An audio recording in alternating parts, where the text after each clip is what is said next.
I want to make sure I wasn't the only one in here who always have mind chatter in your head just going on and on. Right now while I'm talking, you can't stop yourself from talking. You're like, dang, I wonder what's, that's a tile. What I got to do after this? What's going on? Right? Well, let me introduce you to ways of stopping that mind chatter. I want you to imagine a blue sky. This blue sky is a representation of your mind. And in that blue sky, I want you to see a dark gray cloud. And that dark gray cloud might be a representation of negative thoughts, situations that are unfavorable in your life, different things that might come up. Then in a flash, I want you to imagine a white cloud in that sky. Now that white cloud is a representation of positive thoughts, happy thoughts, great situations in life, like you met your wife. My question is, what was the most consistent thing in that imagery? The blue sky. The blue sky. Peace will not be found in our thoughts or in our mind, but peace can be found in the present. So I want to introduce you all to how to raise your awareness from your thoughts, positive, negative, right, wrong, judgment, to rise above and enter into the blue sky. Because that's where peace is, right? Y'all follow me? Because a lot of times we get caught up in our head thinking. We think a certain situation has happened, no matter what the situation was, because it's rain, life, rain, and life. The rain stays the same, life stays the same. It just depends on how you respond to what happens in life. You follow me? So how do you raise your awareness?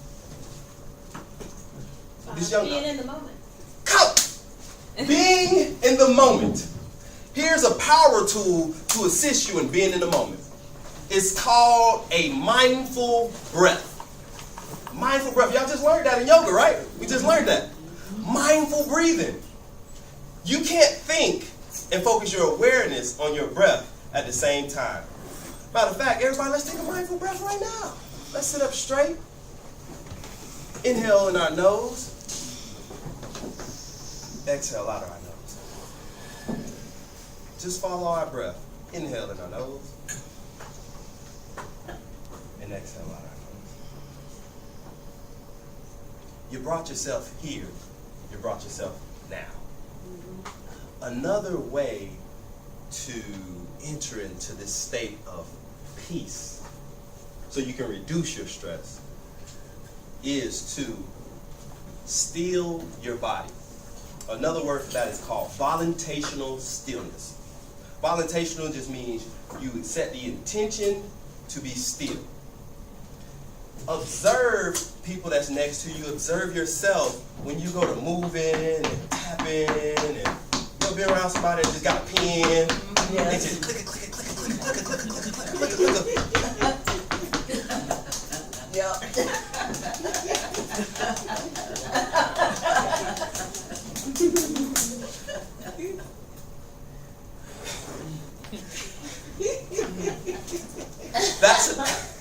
That's an expression of what's going on in your mind. We just talked about just a second ago that your body and your mind work together. So if you learn this practice of stilling your body, then you can still your mind. And a very awesome and cool way that I learned how to still my mind and my body is with the word peace. Peace.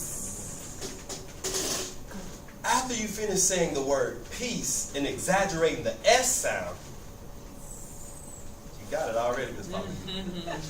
You listen to the stillness.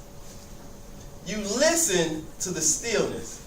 Because when you're saying peace, you're taking yourself out of your mind where the drama is created and bringing yourself into your body and into the present where peace can be found. So collectively, we probably just listen for 10 seconds. We can do 10 seconds of listening and being still. Let's still our bodies. Sometimes you got to tell your body to be still. Sometimes you got to tell your mind, shut up! You got to tell yourself. So let's sit up, erect ourselves, inhale deep. And when we exhale, say the word peace. Here we go. Good.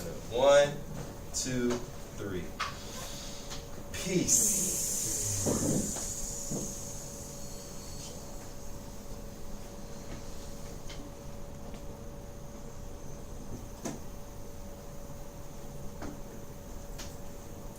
Good.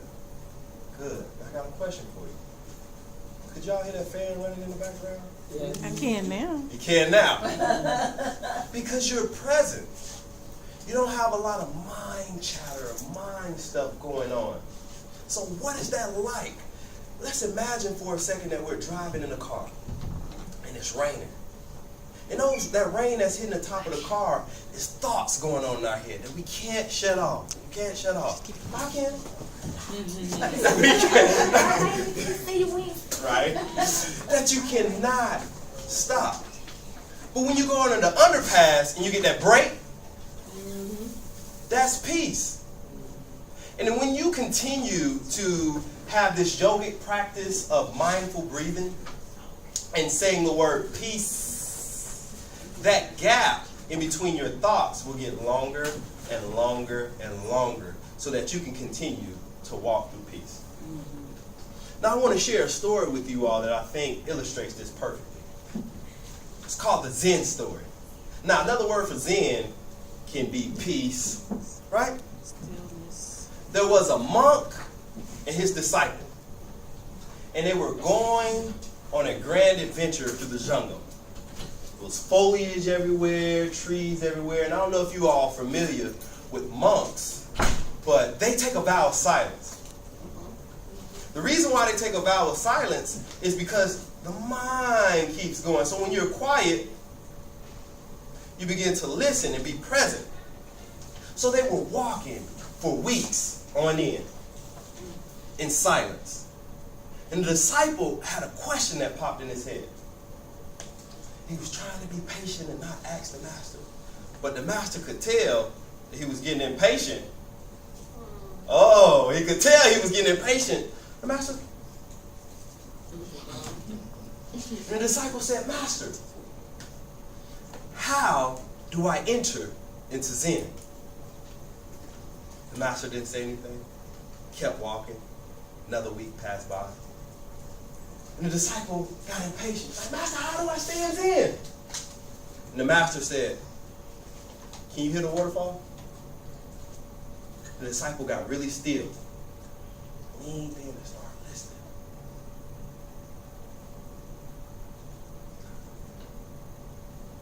Master, I hear the waterfall. I can hear it. I can hear it. The master said, this is how you enter into Zen. He kept walking. The disciple began to think another question. Went up. Couldn't stop himself from moving. And the disciple said, Master, how do you stay in Zen? The master said, can you hear the waterfall? The disciple began to get still. Listen. Really hard. The disciple said, I can hear it. I can hear the waterfall. The master said, that is how you stay in Zen. This story illustrated where your peace can be found. Where can your peace be found? In the present. Right here and right now. How can you bring yourself to the present? With a mindful breath. What else brings us to the present? Gratitude. Because your attitude determines your altitude, ladies and gentlemen. In order to be the blessing, in order to be the blessing, in order to serve each other, you can't serve each other. We can't serve each other stressed out. Because you're too worried about what you got going on and what you got to do. Right? Mm-hmm. So that's why it's so important that we de-stress. Because we're too blessed to be stressed. We're on this side of the grave. And I know that they say rest in peace. But what about the peace for the living? Right? And when you can show up as your best self, you can serve others at your very best. Right? So don't wait to get stressed out to do the things that we learned in here today. Don't wait until you're about to snap to say, oh, I need to go holler at Kim and get a massage. Don't wait till everything go to crap. Yeah. Then you're like, oh, I need to start doing yoga. I need to start meditating. Oh, I need to start practicing gratitude and a mindful breath. These are daily practices. These are daily practices, that tools. But we don't have to do it. You don't want to wait until it breaks to pull out your toolbox. Apply them each and every day. In fact, I challenge you, what's one thing that you've learned here today that you can start applying to your life right now? The moment you walk out of here, what can you start doing right now